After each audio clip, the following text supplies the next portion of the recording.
বলেন। আমার বয়স যখন 2 বছর তখন আমার বাবা মারা যায়। তো বাবা মারা যাওয়ার আগেই আমার মার থেকে শুনছি। আমার বাবা যখন মারা যায় তখন আমার বোঝার বয়স হয় নাই, আচ্ছা আমার মার থেকে শোনা কথা। তো আমার দাদার অনেক সম্পদ ছিল, আচ্ছা তো অনেক সম্পদ ছিল। আমরা আবার সৈয়দ বংশের মানুষ।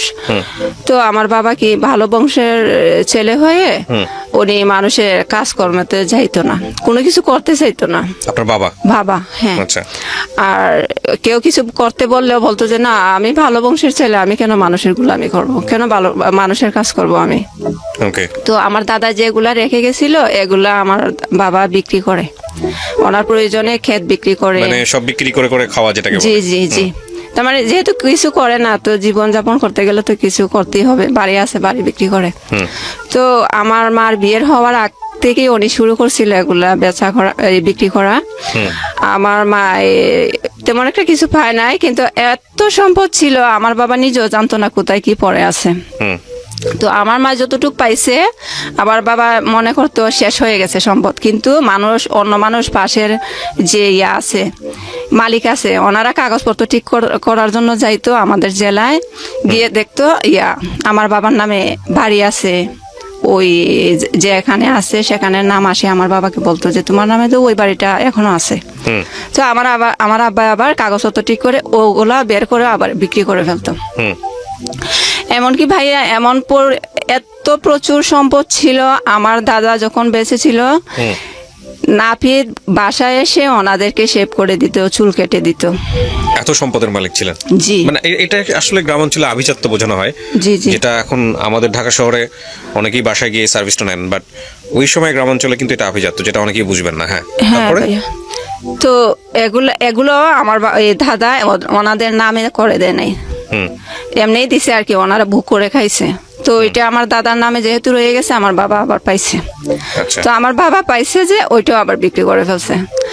আর একটা ক্ষেত এমন জায়গা আছে, এটা আমার কাজিন হয়, উনি এটা ওনার আন্ডারে নিয়ে গেছে, উনি বুক করে। তো আবার আরেক লোক আসি বলতেছে এই ক্ষেত তো তোমার রয়ে গেছে, ওরা দখলে নিয়ে গেছে। তো তুমি এক কাজ করো, ওরা যেহেতু চাষ করে ফেলছে, তুমি এগুলার উপর দিয়ে যে ধান যে ভিতরে থাকে না, এগুলারে কি বলে আমাদের এলাকায় তো চুষা বলে, তো ওগুলা ছিটাই দাও। তাইলে ধান যখন করবো পাকবে, তখন আপনি কেটে নিয়ে আসিও, দখল করার জন্য আর কি। তো এগুলো আমার বাবাই নিয়ে আসছে কেটে। এগুলো নিয়ে ঝামেলা হয়েছে, কিন্তু আমার বিচারশালী যখন বসছে, আমার বাবাকে এই কেটটা দেওয়া হয়। তো এগুলা বলতে গেলে তো অনেক কথা, আমি এগুলা এখন সমাপ্ত দিচ্ছি আমার বাবার এখান থেকে। তো আবার কি করছে, অবশিষ্ট বাকি যেটুকু ছিল, আমার দাদু আর আমার ফুফু, আমার এক ফুফুই ছিল, আমার বাবা ছিল, ওনাদের ভাই বোন আর কেউ ছিল না, এক ভাই এক বোন ছিল। তো আমার দাদুকে আমার ফুফু করলো, মাথা ধুলাই করলো যে করো, ও তো সব বিক্রি করে ফেলতেছে, এক কাজ করো, তুমিও যেটা পাবা তোমার বাগেরটা, আর আমার বাগের অংশ যেটা আছে আমরা বিক্রি করে ফেলি, আর আমার যে এক্সট্রা বাড়ি আছে ওইটাতে তোমরা চলে আসো। তো আমার পুকুর বাড়িতে আমার বাবা সহ আমার মাকে নিয়ে যায়।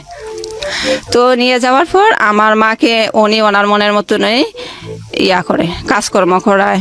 তার মানে আমার বাবা যেহেতু বেকার, বড় বোনে যা বলে তাই করে। আমরা এখন বর্তমানে আমার বড় বোনের আমার জন্মের আগেই বিয়ে হয়ে গেছে, সবার বড় যে বোন, আর এখন আমরা আছি 3 ভাই বোন আমার মাকে নিয়ে। তো আমার ফুফু যে বাড়িটা করছিল, বিক্রি করে আমাদেরকে দিছিল ওনার বাড়িটা। এখন ফুফু মারা যাওয়ার পর ফুফাতো ভাই কি করলো, বাড়িটা ওনার 2 বোন আছে, 2 বোনের নামে দিয়ে দিল। 2 বোনে কি করলো, অন্য মালিকের কাছে বিক্রি করে ফেললো।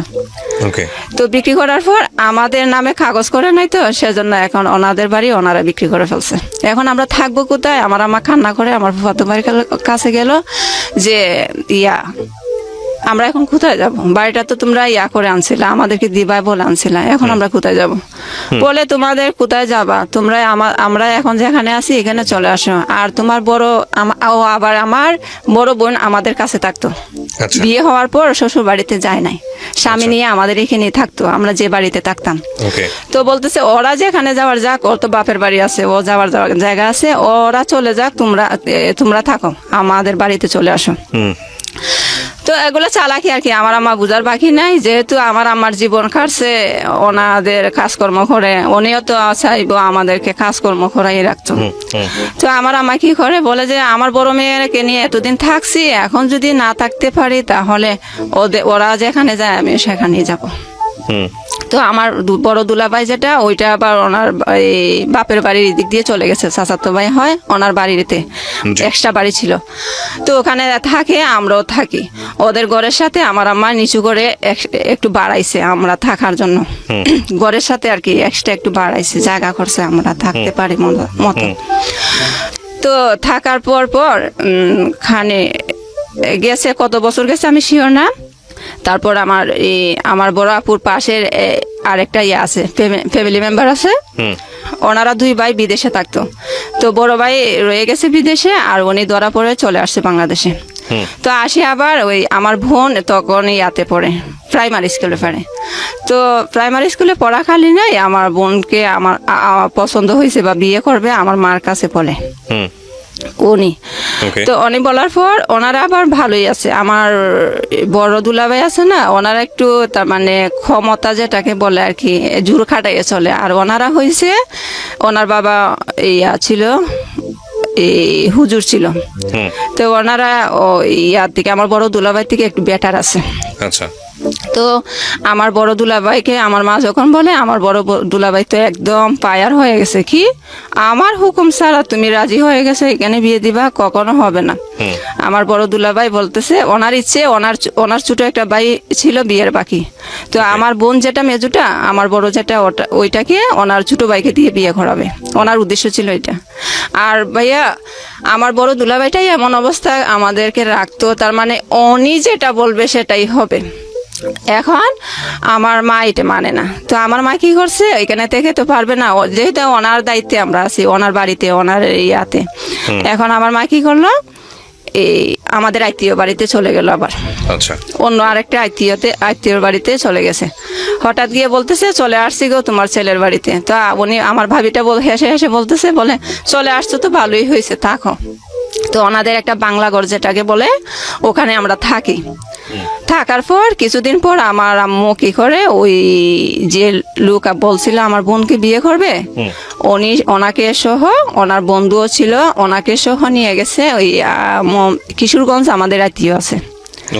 তো আমাদের ওখানে ভাবছে ওনারা তো অনেক কিছু জানে, ওনারা শিক্ষিত, এরপরে রাজনীতিবিদ। তো ভাবছে ওখানে গেলে ওকে ভালোভাবে বিয়ে দিতে পারবো, যেহেতু আমার দুলাভাই এখানে মানতেছে না। ওখানে আমার বোনকে নিয়ে, আমার বোনকে ওনার সাথে আমার বোনকে বিয়ে দিয়ে দেয়। তো আমার মাই তো গার্জিয়ানটা আছে, তাই না?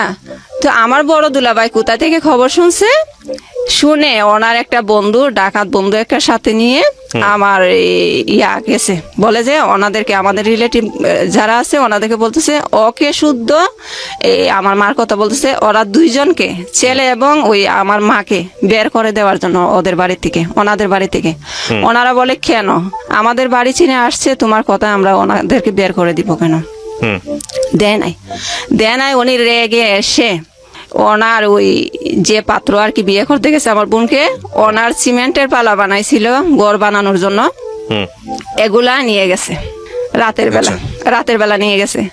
আর আমার আম্মা, আমরা যখন ওই যেখানে ছিলাম, ওনাদের ঘর থেকে আমাদের যা ছিল, আমাদের চাল, তারপরে হলুদ, মায় মশলা, খেতাবালির যা ছিল আর কি, সব তার মানে লুট যেটাকে বলে এরকম করে নিয়ে গেছে, ছিনিয়ে নিয়ে গেছে সবকিছু।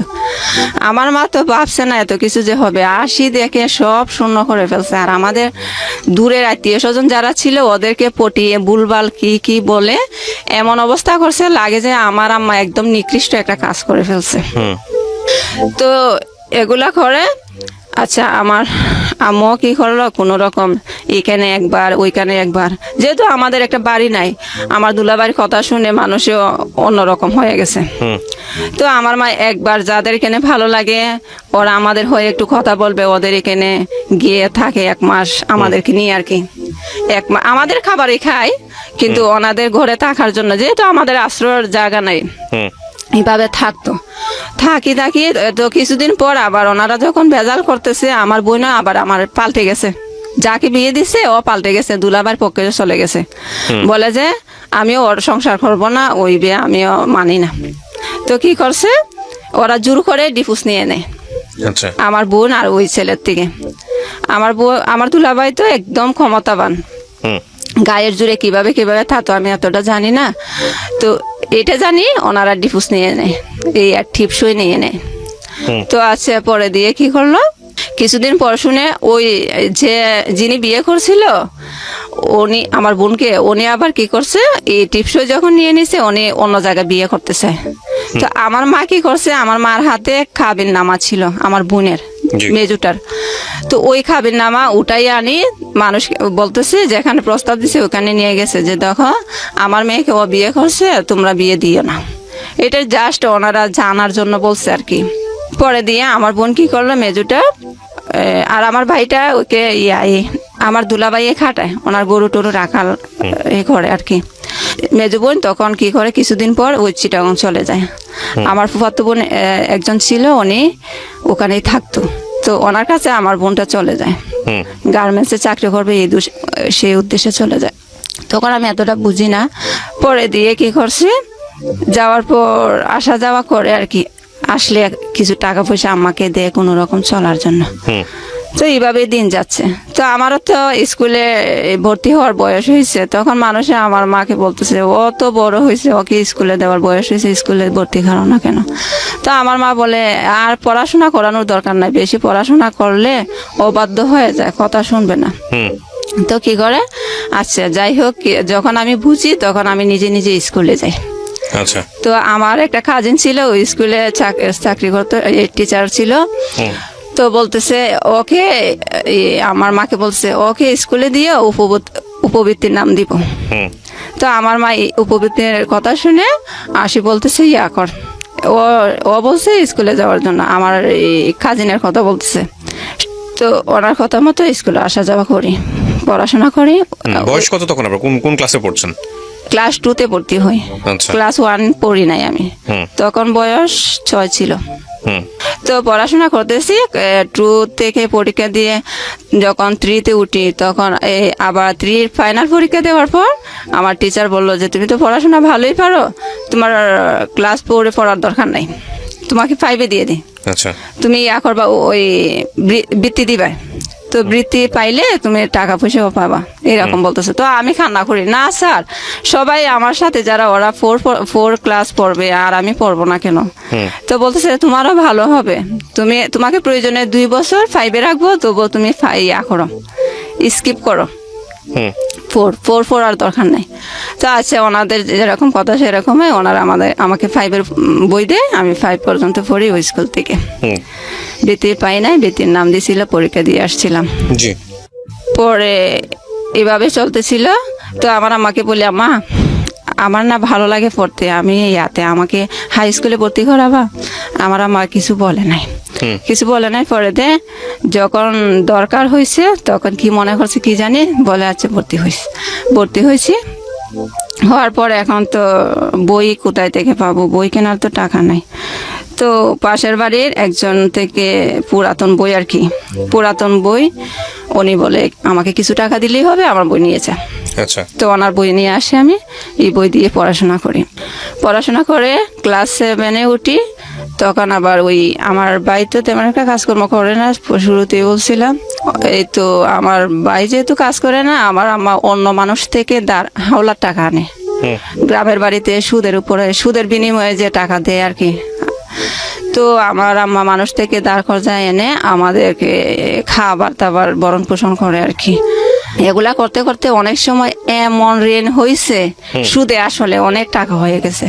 তো আমার আম্মা ইয়া করলো, আমাদের এখন বাড়ি ছেড়ে চলে যাবে। আচ্ছা হ্যাঁ, বাড়ি ছেড়ে চলে যাবে। এখন আমার পড়াশোনা কি উপায় হবে, বলে যে ওখানে ওদেরকে বলবো তোরে স্কুলে ভর্তি করাই দিতে। ওখানে গেছি ভাইয়া, ওখানে গিয়ে দেখি হুট করে চলে গেছে আমার আম্মা, ওনাদের পারমিশনও নেয় নাই, ওদের বাড়িতে গেছে। তো ওনারা এতটা রাজি না, আমরা 22 আমরা 3জন মানুষকে কে রাখবে দায়িত্ব নিয়ে। হুট করে আমাদের তাও যদি কোনো একটা ইয়া থাকতো, করার মতন কিছু থাকতো, তো ওখানে আবার বোঝা গেল থাকা যাবে না, তো চলে আসি। চলে আসার পর বাড়িতে আসি না, অন্য আরেকটা জায়গায় উঠি, আমাদের পাশের গ্রাম। হুম এখানে ওঠার পর আমি বলতেছি, আম্মা এক কাজ করো, তুমি ওনাদেরকে বললো আমাকে যাতে কোথায় দিয়ে দে, আমি পড়াশোনাও করব, ওদের কাজকর্ম করতে পারবো। হুম পড়াশোনার পাশাপাশি ওদের কাজ করলে তাইলে তো ওদেরও লাভ হইলো, আর আমিও পড়াশোনাটা করতে পারবো। হুম তো আমার আম্মা বলতেছে, পারবে তুই কাজ করতে? আমি বলি, হ্যাঁ পারবো। তো উনি আবার আমার কথা মতো আমাকে নিয়ে ওনাদের বাড়িতে যায়। বাড়িতে যাওয়ার পর আমার আম্মা বলে যে আমাদের তো কিছু দাঁড় কর্জা আছে, তো ওর তো পড়াশোনা করে, এখন আপনারা যদি কিছু ওর পড়াশোনার দায়িত্ব নেন, তো আপনাদের কাজে একটু সাহায্য করবে আর কি। হুম ওরই টিচার ছিল, হাই স্কুলের টিচার ছিল। তো বলে, ভালো কথা, আমি তোমাদেরকে টাকাও বেশি ছিল না, 10,000-এর মতো ছিল। হুম তো বলে 10,000 টাকা দিব, আর ওকে নিয়ে যাব, আর ওর ফাইনাল পরীক্ষাটা দিয়ে দাও। এই 7-এর ফাইনাল পরীক্ষার সময় ছিল তখন, বার্ষিক পরীক্ষা আর কি। তো বার্ষিক পরীক্ষার জন্য বলে যে ওকে আবার বাড়িতে নিয়ে যাও, বার্ষিক পরীক্ষা শেষ হইলে টাকাও নিয়ে যাবো, আমি আর ওকে 8-এ ভর্তি করাই দিব। হুম পরে দিয়ে ভালো কথা আসছি, আসার পর পরীক্ষা দিয়ে গেছি ওনাদের বাড়িতে। আবার যাওয়ার পর ওনাকে কে মন্ত্র দিছে টাকা দেওয়ার দরকার নাই, কি না কি জানি না, কি বুঝছে, পরে দিয়ে উনি টাকা দেন। বলেন যে না, তখন তো বলছিলাম, এখন দিতে পারবো না। হুম তো টাকা যেহেতু দেয় না, তো এখন আর কি করব, পরে দিয়ে অন্য জায়গায় ওনার পিলখানা ঢাকায় থাকে। উনি আমাদের দূরের আত্মীয়, কাজ হয়, চাচাতো বোনই হয়, ওনার কাছে আনে। তো ওনার বাবা বলছিল, ওনার বাবা আবার ডাক্তার, উনি বলছিল আমার মেয়ের কাছে গেলে ওর বাচ্চা কাচ্চাটা দেখলো, আর ওদের এখানে স্কুল আছে, ভিতরে স্কুল আছে, হুম পিলখানা ভিতরে স্কুল আছে, ওকে ভর্তি করাই দিলে ও পড়াশোনা করলো, যেহেতু আমরা নিজের মানুষ, গরিব হয়েছে তো কি হয়েছে। তো ওখানে আমাকে পাঠাই দেওয়ার পর ভাইয়া, উনি তো ওনার মতো বলছে, আসলে ওনার মেয়েটা অন্যরকম। উনি শুধু আমাকে কাজ পারি আর না পারি, এই একটার পর আরেকটা কাজ দিয়ে রাখে, পড়াশোনার কোনো খবর নাই। হুম এরকম করতে করতে কোন ক্লাসে পড়তেন তখন আপনি? বয়স কিরকম ছিল? ক্লাস 7-এর পরীক্ষা দিয়ে আসছে। মানে আপনাকে বেসিক্যালি বাসায় নিয়েছে কাজের জন্য? হ্যাঁ, কিন্তু ওনার বাবা এই কথাটা বলে নাই, ওনার বাবা বলছিল পড়াশোনা করাবে। হ্যাঁ, তো উনি আমাকে পড়াশোনার না মনে নাই, এগুলার কোনো চিন্তা ভাবনা ওনার মাথায় নাই। আমি তখন আপনাদের পরিবার চলে কিভাবে? মানে আপনাদের পরিবারে টাকা পয়সা দেয় কে? বড় ভাই ছিল ওই সময়টাতে? হ্যাঁ, আমার বড় ভাই, আমার কিছু করতো ওই সময়টাতে বড় ভাই? হ্যাঁ, আমার দুলাভাইয়ের কথা সেজন্যই আমি বলছিলাম, আমার দুলাভাই হাত করে আমার বাইকেও নিয়ে গেছে। পয়সা করে দিত পরিবার? না দিত না। তাহলে আপনারা কি খেয়ে বাঁচতেন? খাওয়ার জন্য আমার মা দাঁড় খরচা করছে। এখন দাঁড় খরচা করার জন্য, সুদ করার জন্য আমি একদিক দিয়ে চলে আসছি, আমার আম্মা একদিক দিয়ে।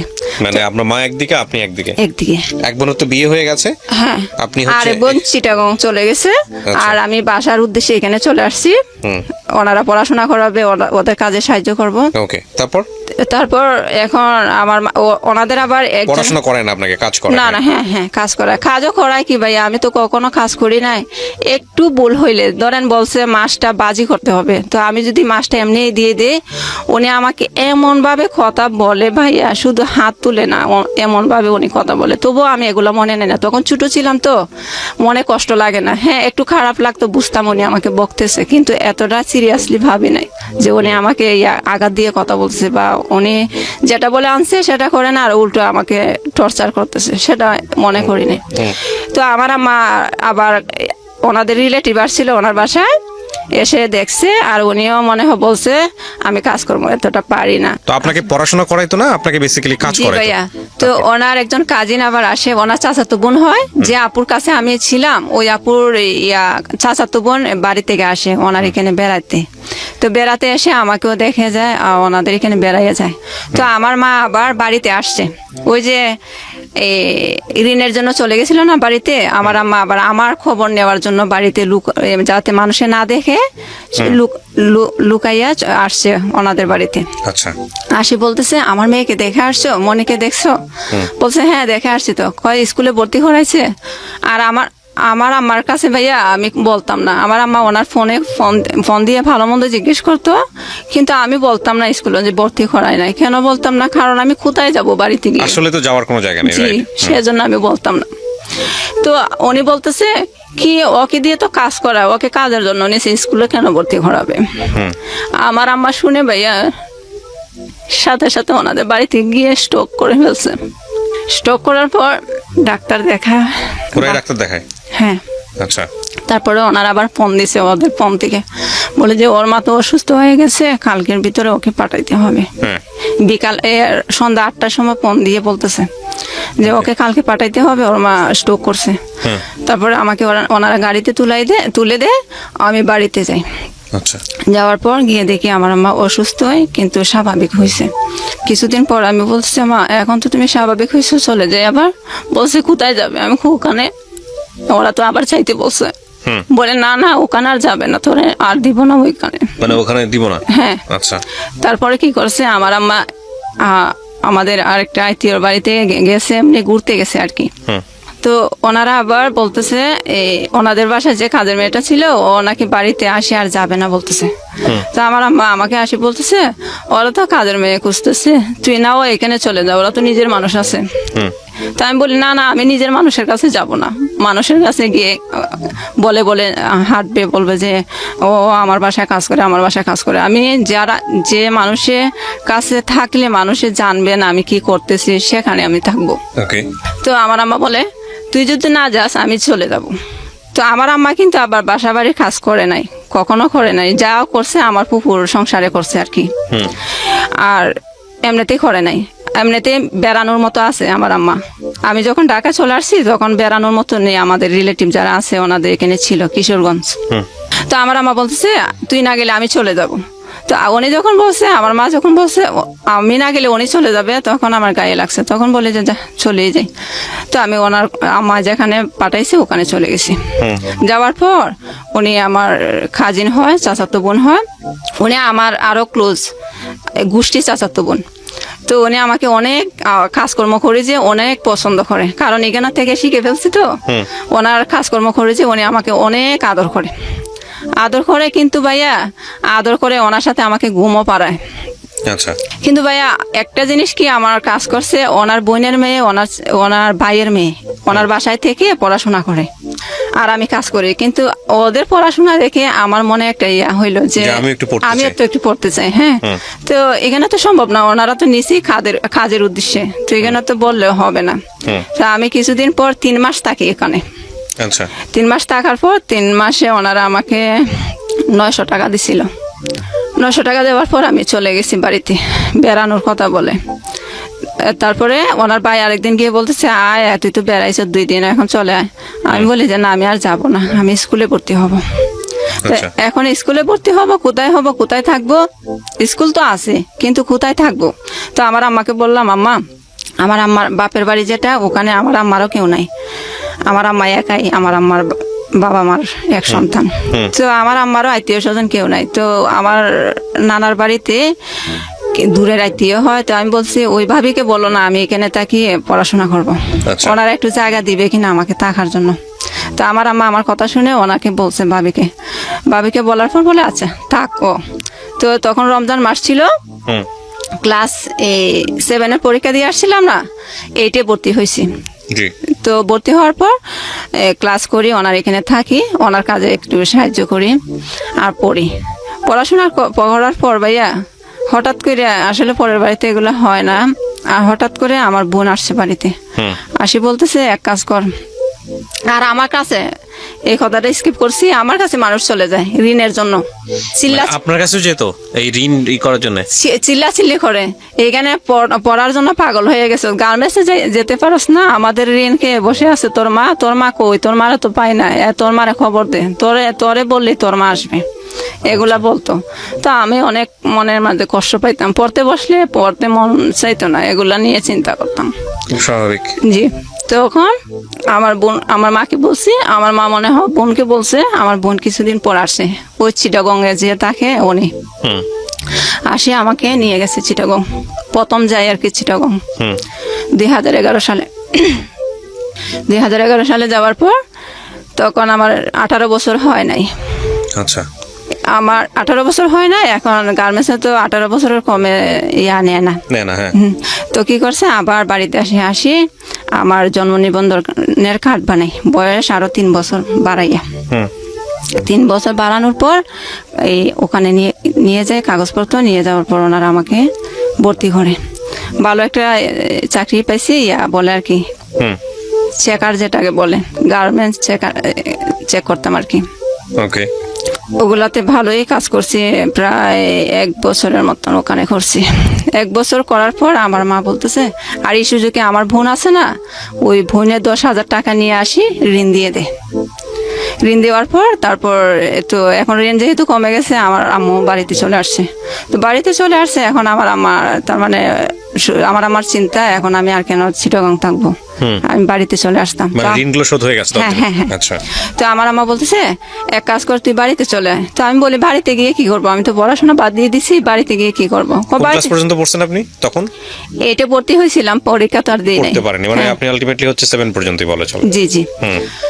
তো আমি বলতেছি, এখন গিয়ে কি করব? বলে যে আবার স্কুলে ভর্তি হইতে পারবে। আমি তোর স্যারকে জিজ্ঞেস করছি, বলছে চলে আসলে তোরে আবার করবে, ভর্তি করাবে। আমি বলি, না আমি আর পড়বো না, পড়া নিয়ে অনেক হয়েছে, অনেক পেরেশানি করছি, হয় না এগুলো মনে আমার ভাগ্যে নাই, আমি আর যাবো না।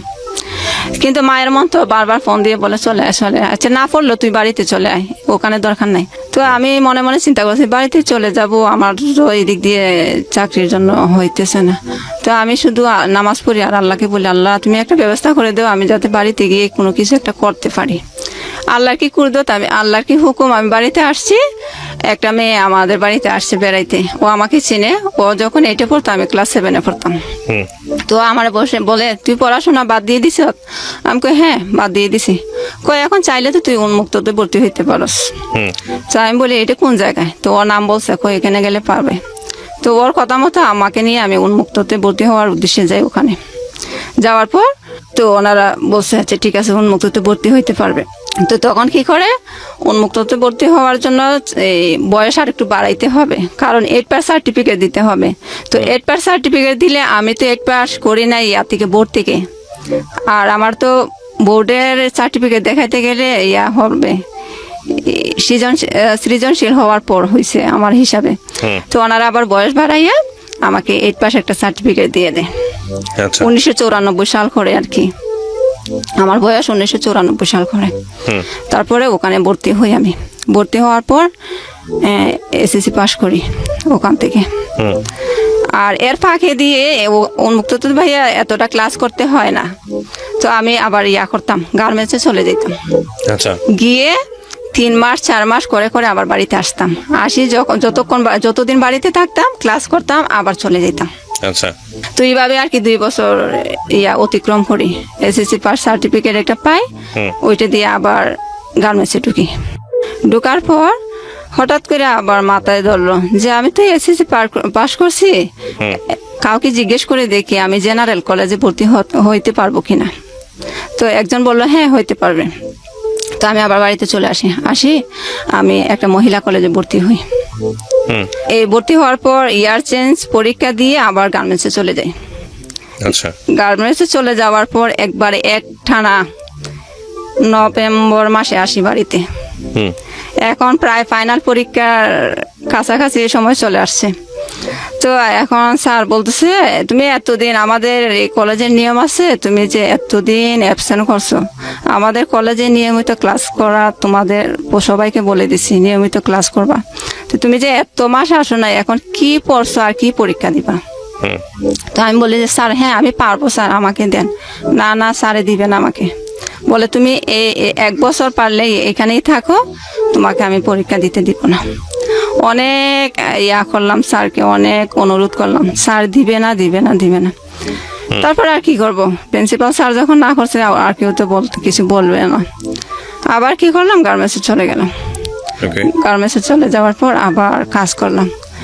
কাজ করার পর এই যে আমার গরম লাগে, মাথায় স্কার্ফ পরে থাকি, গরমের দিনে আমার ভালো লাগে না, অধৈর্য হয়ে যায়। তারপরে আবার চিন্তা করলাম, এখন কি করব, গার্মেন্টসও যদি গরমের জন্য না করতে পারি, তাইলে আমার কি করার, আমি বাড়িতেই কি করব, আর কাজ না করলে তো আমার হবেও না। আর একদিন মুখ টুক বড় উন্না দিয়ে বেঁধে আমার বোন আবার দেখাইছিল, চিটাগং একটা কুলসি আবাসিক এলাকা আছে, ওখানে সব শিল্পপতিরা থাকে। আমার বোন একদিন আমাকে ওই রাস্তা দিয়ে নিয়েছিল আর বলছিল, এলাকাটা দেখে আসলে মনে মনে হয়েছিল যে এখানে বড় লোক থাকে। তো আমি কি করলাম, ওই বোনে দেখাইছিল যে আমি ওখানে চলে যাই, গিয়ে মানুষের কাজের মানুষ যাচ্ছে যে ওদেরকে ফলো করি। কাকে বললে ওরা আমার কথা বুঝবে বা আমার কথা বিশ্বাস করে একটা কাজ বের করে দিবে। সাহস করে হুট করে যে কেউকে বলতেছিও না, আবার বলতে হচ্ছে এরকম। তো একটা আপুকে বললাম, আপু আমাকে একটা বাসা খুঁজে দিবেন। উনি আমার চেহারার দিকে তাকাই বলে, তখন আর একটু বয়স কম ছিল তো, আর এতটা ছিলাম না, এতটা টেনশনে ছিলাম না। তো উনি আমার চেহারার দিকে তাকাই বলে, তুমি বাসায় কাজ করবা? আমি কই হ্যাঁ করবো। ও সত্যি বলতেছে বাসায় কাজ করবা? আমি কই হ্যাঁ করবো। তাপু তো উনি কি করছে, আমাকে উনি ওনার বাসা চলে যায়, আর যে বাসায় আমি কাজ করব একটা মানুষ খুঁজছে, ওই দারোয়ানের কাছে আমাকে দিয়ে দেয়। বলে যে ও বাসায় কাজ করবে, নিয়ে নাও, মেয়েটা ভালো আছে। তো উনিও ওনার কথা মতো আর আমাকে দেখে মনে করছে মনে হয় ভালোই, নিয়ে গেছে। নিয়ে যাওয়ার পর ওনারা জিজ্ঞেস করছে আর কোথায় কাজ করছো? আমি বলি যে না। তো বলে বাসার কাজ করতে পারবা? আমি বলি যে হ্যাঁ, আমার একটু একটু জানা আছে, অনেক আগে একবার করছিলাম, ওই যে ওই আপুর বাসাতে করেছিলাম সেটা আর কি। তো বলছি, তারপরে ওনারা হ্যাঁ আমাকে ঘর মোছা আর কাপড় ধোয়ার কাজ দিচ্ছে। আচ্ছা, করি। ওনারা খুব পছন্দ করে আমার পরিষ্কার করে কাজ, হয়তো একটু স্লো করি কাজগুলা, কিন্তু অনেক পরিষ্কার করে করি। তো উনি আমাকে অনেক পছন্দ করে। তো পছন্দ করার পর আমাকে অনেক পছন্দ করার পর ওনার হাজবেন্ড যখন আসে, ওনার হাজবেন্ডের সামনে আমাকে বুঝায় আমি কোনো কাজকর্ম এতটা পারি না, জানি না কেন বুঝায়। তারপরে করে কথাও রেগে রেগে কথা বলে। এমনিতে আমাকে এত সুন্দর ব্যবহার করে, কিন্তু ওনার হাজবেন্ডের সামনে আমাকে রেগে রেগে কথা বলে।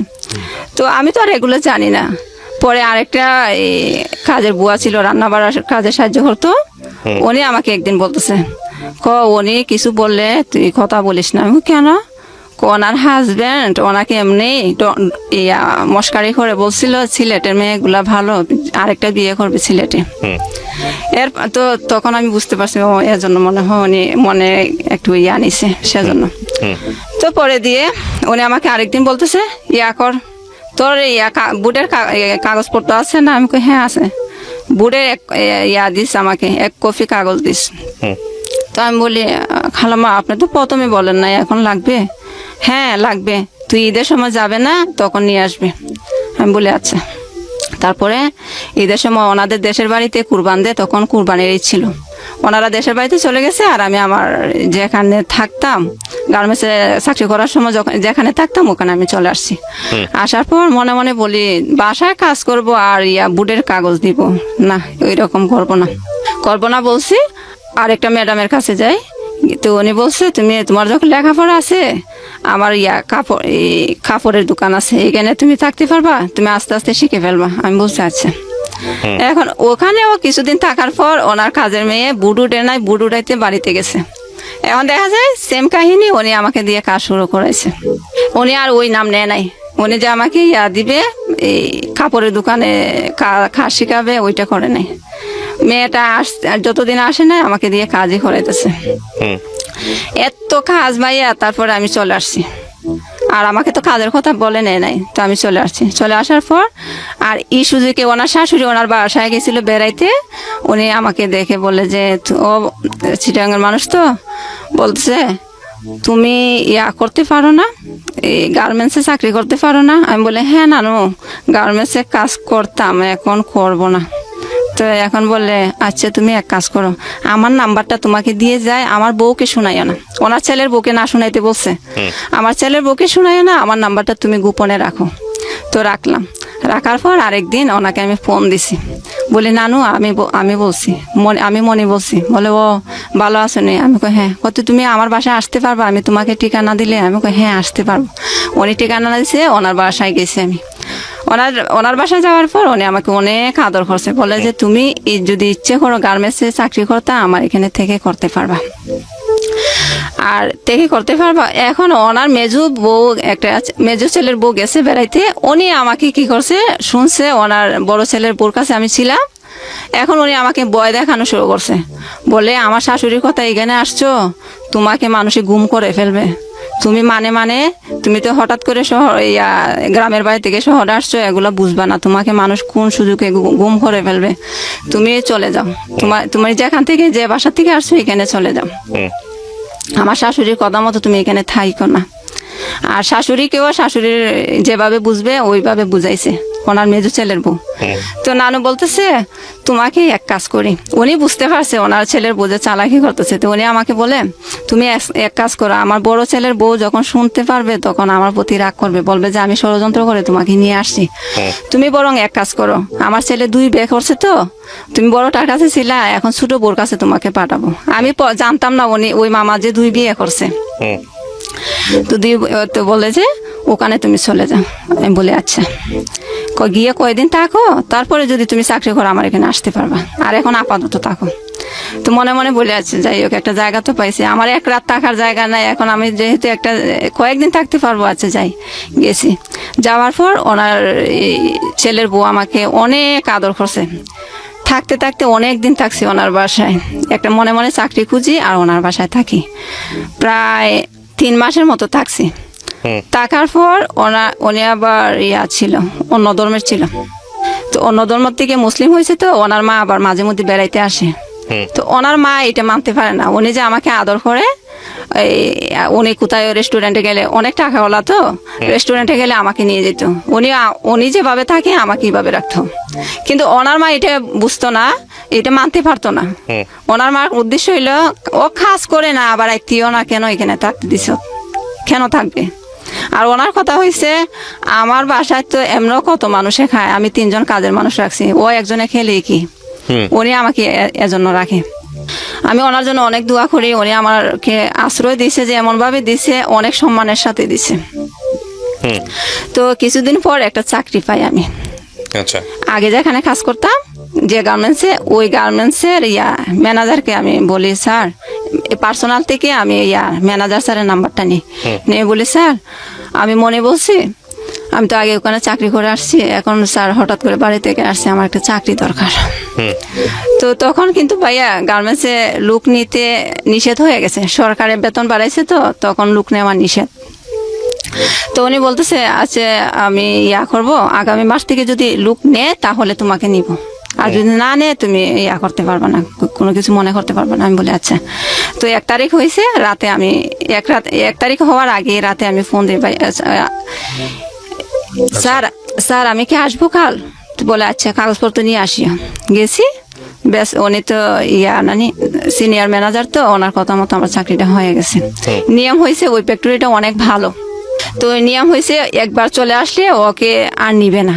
তো ওনারা আবার একদিক দিয়ে সিনিয়র ম্যানেজার বলছে নেওয়ার জন্য, আর একদিক দিয়ে আমি যে এখানে কাজ করছি এখানে ফাইলপত্র দেখছে, আমার কোনো কমপ্লেন আসেনি, যতদিন চাকরি করছিলাম এর ভিতরে আমার নামে কোনো অভিযোগ আছে কিনা, দেখে যে না নাই, তো আমাকে নিছে। নেওয়ার পর এখানেও কিছুদিন কাজ করার পর তো মামি আমাকে দেয়, ধারণা দেয় যে তুমি এক কাজ করো, তোমার তো পড়াশোনা আছে, ওনার সতীনের কথা বলে আর কি, ও তো বলে তোমাকে কাজটা দিয়ে শিখায় নাই, দেয় নাই, তো আমি একটা দোকান কিনবো, তুমি পারবা চালাইতা, আমিও তোমাকে সাহায্য করবো, আমি তোমাকে শিখাইবো, আমিও শিখবো, আর তারপর আমরা 2 জনে এটা মিলেমিশে করবো।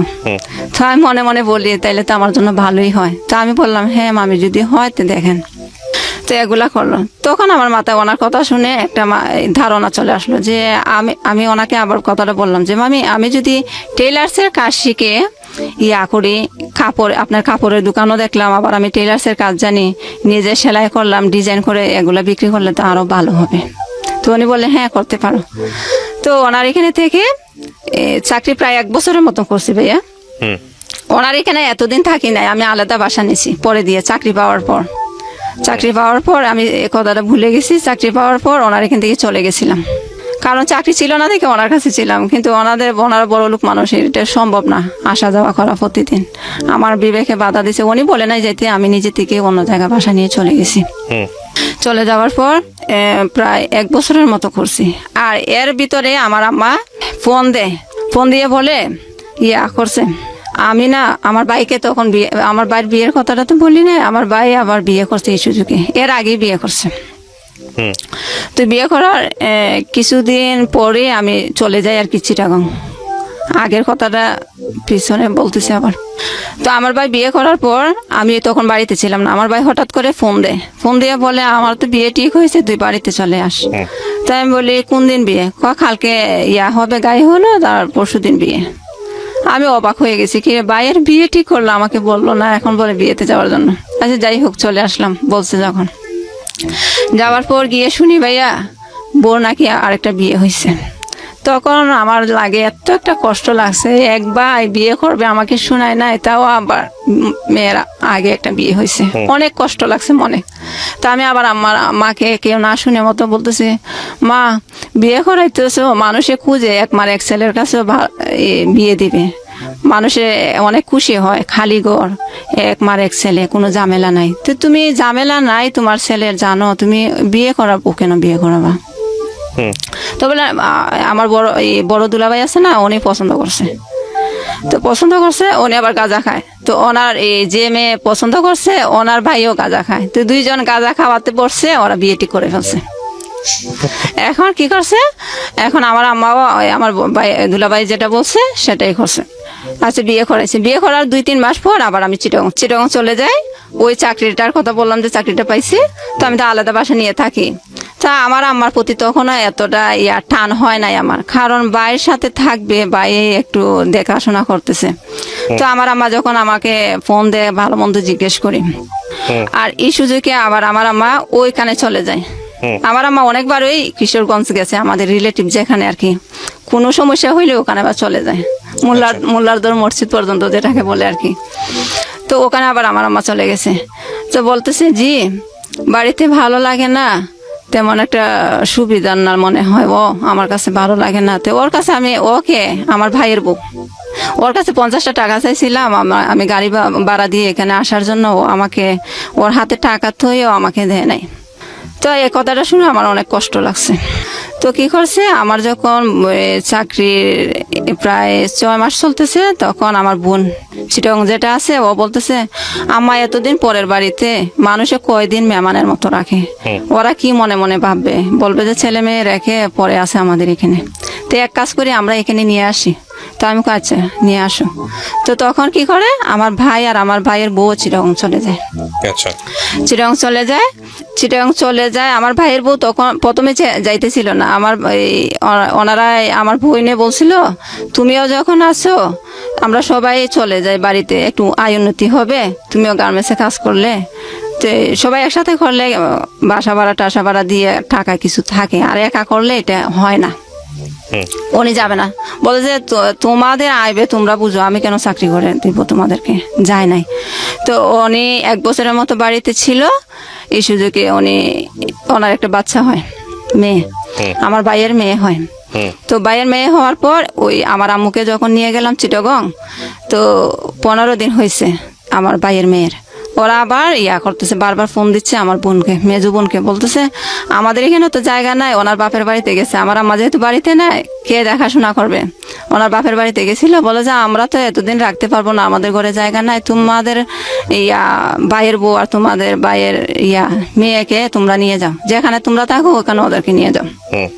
আচ্ছা, পরে দিয়ে কি করলো, আমার মা আমার বোন ওরা গিয়ে আনলো, আমার আম্মা আবার গেল আর কি ওদেরকে আনার জন্য। এখন ভাইয়া আমার ভাইও গেছে, কারণ যেহেতু একটা ছোট বাচ্চা আনতে পারবে না মহিলা মানুষ সব, তো আমার ভাইও গেছে। আমার ভাইকে আমার ভাবির ভাইয়ের বউ বলতেছে, আমার আম্মার সামনে, আমার বোনের সামনে আমার ভাইকে বলতেছে, শুনো কাজকর্ম যা করবা ওর কাছে এনে দিবা, ও আইবে সব বুঝবে, আর তুমি কাজ যা করো সব টাকা ওর কাছে এনে দিবা। তো এখন আমার আম্মা আমার বোনের শুনছে কথাগুলো।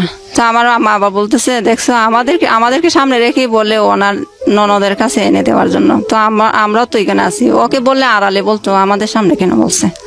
আচ্ছা, এগুলো আমার আম্মা বেশি মনে নেয় নাই পর ওখানে গেছে, ওদেরকে নিয়ে আবার আমার আম্মা ওখানে গেছে, গিয়ে অনেক দিনই থাকছি। লকডাউনের আগে গেছিল, তারপরে লকডাউন হয়, আমি তখনও চাকরি করি গার্মেন্টসে। তো তো আমি যে বাসায় থাকতাম ওই বাসা থেকে আমার আম্মা বলে এখানে চলে আয়। আমি ওদেরকে 2,000 টাকা এই বাসা ভাড়া দিতাম, আর আমারটা আমি পাক করে খাইতাম। তো আমার আম্মা বলতেছে ওইখানে একজন এক এক জায়গায় থাকার দরকার নাই, তুইও আমাদের কাছে চলে আয়। আমার ভাইয়ে বাসা ভাড়া নিছে, যেহেতু আমার ভাইয়ের বউ থাকবে, আমার মাও গেছে তো বাসা নিছে। তো বলে ও একা মানুষ, রুজি করবে যেগুলো এগুলো তো বাসা ভাড়াই চলে যাবে। তো তুই যদি তুইও কিছু দিলে ও দিল, খাওয়া বাসা ভাড়া এগুলো চলবে। তো আমি আমার মার কথা মতো চলে গেছি। আবার আমার বোন যেটা আছে, মেজো বোন, ও আবার বান্ধবীর কাছেই থাকে, শুরু থেকে এখন পর্যন্ত বান্ধবীর কাছেই থাকে। তো আমরা আর কি ভাই আর আমি একসাথে থাকি, আম্মা সহ। তারপর এগুলা করতে করতে লকডাউনের সময় গার্মেন্টস বন্ধ দিছিল। তখন আবার মামি বলল তোমার তো চাকরি মামি আবার জানতো না আমি যে গার্মেন্টসে চাকরি করি। মামি জানতো আমি একটা এগুলা কি বলে ডায়াগনিক সেন্টারে একটা চাকরি পাইছি, এরকম মনে করতো। আমিও বুঝাই নাই গার্মেন্টসে চাকরি করি যে। তো কি করছে, ওই মামি বললো তোমার তো চাকরি এখন বন্ধ, তুমি চলে আসো আমাদের এখানে, আমার খালি বাসা থাকতে ভালো লাগে না। তো গেছি, মামি অনেক আদর করে। তারপর কিছুদিন থাকার পর রোজা শুরু হয়ে গেছে। তো রোজা শুরু হওয়ার পর কিছুদিন পর আবার শুনি, ফোন দিছি যে চাকরি কোন দিন খুলবে, ফ্যাক্টরি কোন দিন খুলবে। ওনারা বলে যে 2 তারিখে, আগামী মাসের 2 তারিখ থেকে গার্মেন্টস খুলবে। তো আমি আবার অ্যাবসেন্ট করি না, যেহেতু আমি চাকরি করি, কেন অ্যাবসেন্ট করবো। আমি আবার চলে আসি। চলে আসাতে মামি বলে এখন তো সব কিছুই বন্ধ, তাইলে তুমি চলে যাচ্ছ কেন, থাকো না, তোমাকে এখানে কি হয়েছে, তুমি থাকলে তো আমার ভালো লাগে। আমি বলি না মামি চলে যাই, ওখানে আমার অনেকদিন তো থাকছি, ওখানে চলে যাই। তো চলে আসছি। আমি চাকরি করি, রোজার মাসে চাকরি করি। লকডাউন সব কিছু বন্ধ, ঘুরাই যাইতে হয় ফ্যাক্টরিতে, তাও গেছি। যাওয়ার পর এভাবে চাকরি করে হঠাৎ করে দেখি ভাইয়া আমার আম্মা ওই বাসায় বন্দি অবস্থায় থাকতে থাকতে একদম ওনার শরীর দুর্বল হয়ে গেছে, চলাফেরা করতে কষ্ট হয়, সিঁড়ি বাইয়ে উঠে যে উনি একদম নিঃশ্বাস ফেলতে পারে না। তো ওনাকে আবার আমি অ্যাবসেন্ট করে ডাক্তারের কাছে নিয়ে যাই, চিটাং মেডিকেল নেওয়ার পর আমার মাকে এক জায়গায় দাঁড় করাইলাম, উনি সিরিয়ালে দাঁড়াইতে পারবে না আমার মা। তো আমি বললাম আম্মা তুমি করো, চেয়ারে বসে থাকো, আমি সিরিয়ালে দাঁড়াই, তোমার সিরিয়াল যখন আসবে তখন তুমি দাঁড়াবা। তো আমার মাকে চেয়ারে বসাই রাখছি। হঠাৎ করে একজন ইশারা করতেছে, আমি পিছনে তাকাই দেখি আমার মা একদম বমি টমি করে শেষ, নিচে পড়ে গেছে। তারপরে আবার চলে গেলাম, গিয়ে আমার আম্মাকে নিলাম, হসপিটাল থেকে বের হওয়ার পরে পানি দৌড়াইয়া গিয়ে আবার এই দোকান থেকে পানি কিনে আনলাম, আইনে ওনাকে পরিষ্কার করে পানি খাওয়াইলাম। মাস্কটা একদম বড়াই ফেলছে। তারপর আমার মাস্কটা ওনার মুখে দিই, আর আমি আবার আমার উন্না দিয়ে মুখ করে ফেলি। তারপরে আবার ডাক্তার, আমি কই আম্মা এখন না আমার বাসায় নিয়ে চল, আমি ডাক্তার দেখাবো না। আমি বলতেছি তুমি তো এখন তোমার সিরিয়াল চলে আসছে, কষ্টটা যখন করছো একটু কাজে লাগুক। এখন জোর করেই নিয়ে গেলাম ডাক্তারের কাছে। তো উনি আবার এই পরীক্ষা দেয় ডাক্তারে। তো আবার বাড়িতে চলে আসছি, যেহেতু আমার খারাপ লাগতেছে, পরীক্ষা ওই দিন করি নাই, বাসায় চলে আসছি। এরপরে আম্মা বলে না আমি আর জীবনও ডাক্তারের কাছে যাব না, আমি মরে গেলেও ডাক্তারের কাছে যাব না। এরপরে এখন ভাইয়া ডাক্তারের কাছে তো যাই না, আমার ভাই আছে বোন আছে, ওরাও ডাক্তারের কাছে আমাকে কোনো দিন বলে নাই নিয়ে যাবে। আমি চাকরি করি, সময় পাই না, অ্যাবসেন্ট করে নিয়ে গেছি। ওনারা ইচ্ছে করলে কিন্তু প্রতিদিনই নিয়ে যেতে পারতাম, কারণ ভাই ছুটা কাজ করে, উনি কিন্তু গার্মেন্টসের কাজ করে না, রাজমিস্ত্রি কাজ। আর বোনে চাকরি করে না, এমনি মনে চাইলে একবার করে, তারপর ভালো লাগে না চাকরি ছেড়ে দেয়। তো উনি এক হিসাবে অবসরই আছে, কিন্তু এমনি আসবে, আড্ডা মারবে, কথা টথা বলে চলে যাবে বান্ধবীর বাসায়। কিন্তু একদিনও বলে নাই যে আমার শরীরটা যখন দুর্বল আমাকে ডাক্তার দেখায়। উনি কিন্তু আমার থেকে অনেক বেশি জানে, উনি অনেক দিন ধরে চিটাং থাকে, কিন্তু কোথায়ও উনি চেষ্টা করে নাই। পরে দেখে আস্তে আস্তে আম্মা একবারে দুর্বল হয়ে যাচ্ছে, আর আমার চেহারা অন্যরকম হয়ে গেছে। তো আমি বললাম আম্মা করো, আমার ভাইয়া আবার ঘর বানিয়েছিল ঋণ করে, একটা টিনের ঘর বানিয়েছিল। আমার মেজো বোন যেটা, এটা এই পাক দিয়ে একবার চলে গেছিল বিদেশে, আমাদের কাউকে বলে নাই, আমার মাকেও বলে নাই। বিদেশ গিয়ে বলতেছে ফোন করে আম্মা আমি তো বিদেশে চলে আসছি। তখন একদম আমার মা একটু কষ্টই পাইছে, কারণ বিদেশে গেছে, আমাকে বলবে না, এখন গিয়ে বলতেছে গেছে। আচ্ছা যাই হোক, ওনার মনের মতো গেছে। তো আমার বড় বোনের আবার সবার বড় যেটা, ওটার আবার হয়, পাথর হয়। হুম। পেটে পাথর হয়, তো চিকিৎসা করবে, অনেক টাকা লাগে। তো আমার বোনে তখন 50,000 টাকা দেয়, যেটা বিদেশে গেছে তখন বিদেশ থেকে 50,000 টাকা দেয়। তো 50,000 টাকার বিনিময়ে বলছে বাড়ি দেবে। আমাদের তো বাড়ি নাই, ওনার কাছে বাড়ি বিক্রি করবে। তো উনিও বলছে আচ্ছা আমি 50,000 টাকা দে, তোমরা 1 লাখ টাকা দিয়ে যে 16 শতক জায়গা কিনছো, ওখান থেকে আমাকে কতটুকু জায়গা দিবা? বলে যে অর্ধেক দিবে। অর্ধেক দিবে বলছে। এখন টাকা নেওয়ার পর টাকাও দেয় না, বাড়িও দেয় না। তো ও আবার বাড়িতে চলে আসছে, ওই বিদেশ বেশি দিন থাকে নাই। ও তো বাংলাদেশে কাজ করতে পারে না, বিদেশে আর কি করবে, কিছুদিন পরেই চলে আসছে। আসি বলতেছে তোমরা কি করবা, বাড়ি দিবা না তো টাকা ফেরত দিবা? তো বলে আমাদের কাছে এখন কি টাকা আছে, টাকা ফেরত দিব? তো বলে তাইলে আমার বাড়ি দে। বাড়ি দিবে না, কি ঝামেলা করে। তো পরে দিয়ে কোনো রকম 2 শতক জায়গা দিবে, রাজি হয়েছে। তো 2 শতক জায়গায় ও রেজিস্ট্রারি করে নাই, লেখে রাখছে আর কি ওনার নামে। তো ওই 2 শতক জায়গার মধ্যে আমার ভাই একটা ঘর বানায়। তো ঘর বানাবে যে টাকা নাই, তো টাকা নাই, আবার আম্মাকে দিয়ে আবার আনায়, ঋণ আনায় মানুষের কাছ থেকে ঘর বানানোর জন্য। তো এখন আমার আম্মাকেই তো চিনে, ওই ঋণ আবার কি করছে, রয়ে গেছে। তো আমি বললাম আম্মা এই ঋণের জন্য আবার আমার ভাই বাড়িতে আসে না, চিটাং গেল যে। তো আমি বললাম আম্মা এক কাজ করো, এই আমি এই যে টাকা জমাইছি এখান থেকে কিছু টাকা মানুষকে দিলে তোমাকে ইয়া করবে না, এতটা টর্চার করবে না। তুমি বাড়িতে চলে যাও, বাড়িতে গেলে হাঁটা চলা করলে তোমার ভালো লাগবে। এখন দেখে আমার আম্মা অনেক খুশি হয়ে গেছে। ওকে। হ্যাঁ, অনেক খুশি হয়েছে। তারপরে আমি আবার 2020 সালের নভেম্বর মাসে আমার আম্মাকে নিয়ে বাড়িতে আসি। বাড়িতে আসি, আমার আম্মাকে রেখে যাই, আর ঋণগুলো আমার নিজের হাতেই দিই। আবার যদি আমার আম্মা একজনকে না দিয়ে আরেকজনকে দিয়ে দেয়, উল্টাপাল্টা করে, আমি বলি যে কার কাছ থেকে আনছো ওদেরকে বলো, আমি দিয়ে দিব। 35,000 টাকা আমি আর কি আমার হাতে ছিল, বেশি ছিল না, 35,000 টাকা আমি দিই, যেগুলো জমাইছিলাম গার্মেন্টসে চাকরি করে। তারপর আবার আমি চলে যাই ওখানে। তো ওখানে গিয়ে আমি ভাবলাম বাসা ভাড়া দিয়ে খাবার, নিজের খাবার খেয়ে আমার টাকা জমে না।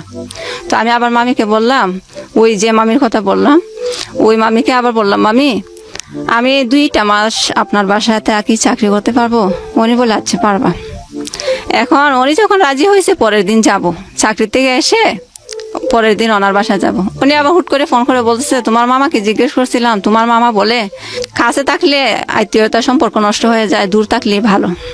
তো এখন না করছে যখন, আর তো যাইতে পারি না। এখন দেখা যায় এখানে থেকে হবেও না। তো আবার বলি মামি আছে দেখেন, আত্মীয়তার সম্পর্কে যেমনই হোক, আপনি তো আমাকে সবসময় ভালো করছেন, এখন অন্তত 2 মাস থাকার জায়গা দেন আমাকে। তো উনি রাজি হয়েছে, আচ্ছা আসো। 2 মাস থাকি ওনার বাসায়। তো আবার কিছু টাকা জমে, কারণ ওনারা তো আমার থেকে খাবারের টাকা নেয় না, তো টাকা আবার জমে। জমার পর ওই যে বললাম, উনি আমাকে একটা বুদ্ধি দিছিল, ইয়া করবে, কাপড়ের দোকান দিবে, এখানে আমি কাপড় বিক্রি করব। তো আমি বলি যে মামি এক কাজ করি, আমি টেলার্সের কাজ শিখি। বলে যে আচ্ছা। তো ওনার এখানে তাইকে টেলার্সের কাজ করি, শিখি। ওনার পরিচিত একজন টেলার্স, উনি যাদেরকে দিয়ে কাপড় বানায়, ওনাকে বললো আমাকে কাজ শেখানোর জন্য। তো বলে আচ্ছা প্রতি শুক্রবারে ওর বন্ধ হবে, আমি ওকে সেদিনে শিখাইবো। তো মামি বলছে আচ্ছা ঠিক আছে। তো শুক্রবারে দেখা যায় তেমন একটা শেখানো হয় না। পরে দিয়ে আমি কি করলাম, আমি মামি কাজটা যখন শিখবো ভালো করে শিখি, চাকরি না হয় আমি ছেড়ে দিই। চাকরি প্রথমেই তো বললাম ভাই, আমার মাথায় সবসময় কাপড় রাখলে আমি সহ্য করতে পারি না, গরম, অতিরিক্ত গরম লাগে। তো ওনাকে এত কথা না বলে আমি বলি যে এই কাজটাই আমি ভালো করে শিখি আর চাকরি ছেড়ে দেবো। আচ্ছা। এখন ভালো কথা, অনেক দিনই গেছি। চাকরি ছাড়ার পর প্রায় 15 দিনের মতো ওনার ওই টেলার্সের এখানে যাতায়াত করছি শেখার জন্য। তো শেখার জন্য হঠাৎ করে আবার আমি এই মাথার চুলের সমস্যার জন্য একজন ডাক্তারের খবর পাই যে এখানে একজন ভালো ডাক্তার ঢাকার থেকে প্রতি শুক্রবারে যায় মৌলভীবাজার। আমি আবার আমাদের বাড়িতে যাই, বাড়িতে গিয়ে মৌলভীবাজার ওই ডাক্তারকে দেখানোর জন্য ডাক্তারের কাছে ফোন দিই যে স্যার আমার তো এরকম সমস্যা, মাথার চুলও লম্বা হয় না, চুল পড়েও যায়। তো বলে আচ্ছা তুমি শুক্রবারে আসিও। আমি তো গেলাম। বাড়িতে যাওয়ার পর শুক্রবার যেদিন হয় সেদিন গেলাম ডাক্তারের কাছে, ডাক্তার দেখাইলাম। হঠাৎ করে একদিন ফোন আসছে, ফোন করে মামি বলতেছে আচ্ছা মনি তোমাকে জায়গা দিয়ে কি আমি অপরাধ করছি? আমি কেন মামি? কয় এখানে যে আমি আবার বলতাম না, আমি আবার ওই মামির কাছে এই জিনিসটা গোপন করছি।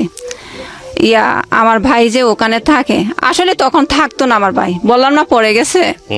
আর আমি বলছিলাম যে আমার ভাই আমার ছোট, কারণ কি যদি বলে আমার বড় ভাই তো বলবে এত আশ্রিতা হিসাবে থাকে, নিজে চাকরি করে এত বড় ভাই রেখে ভাইয়ে বোনকে দেখতে পারে না, ওইটা মনে করবে দেখে আমি বলছিলাম আমার ভাই আমার ছোট। এখন কি করছে আমার বোনের কাছে, উনি একদিন ওনার ফোন দিয়ে কথা বলছিলাম আমার বোনের কাছে, ওনার কাছে নাম্বারটা রয়েছে তো, আমার বোনের কাছে ফোন দিছে, দিয়ে উনি বলে আমার বোনে ফোন দিয়ে ওনাকে বলছে, আর আমার বোনে বলে উনি ফোন দিয়ে বলছে। আমি আসার পরপরই বিলি ফোন দিছি, দিয়ে বলে আচ্ছা মনি কোথায় এখন আছে, আমার বোনকে বলে। তো আমার বোন তো ইচ্ছে করলে বলতে পারতো যে আপনার বাসায় থাকে, ও আপনাকে বলে যায় না কোথায় গেছে, এটা না বলে বলে কেন আমি তো শুনছি ও বাড়িতে গেছে, আপনি জানেন না? হ্যাঁ আমিও জানি বাড়িতে গেছে। তাইলে আপনি আমাকে জিজ্ঞেস করতেছেন কেন?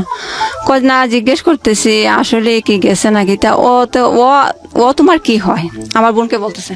তো আমার বোন বলে আমার বোন হয়। ও তোমার বোন হয়, ও তো বলছে তোমরা কেউ এখানে থাকো না।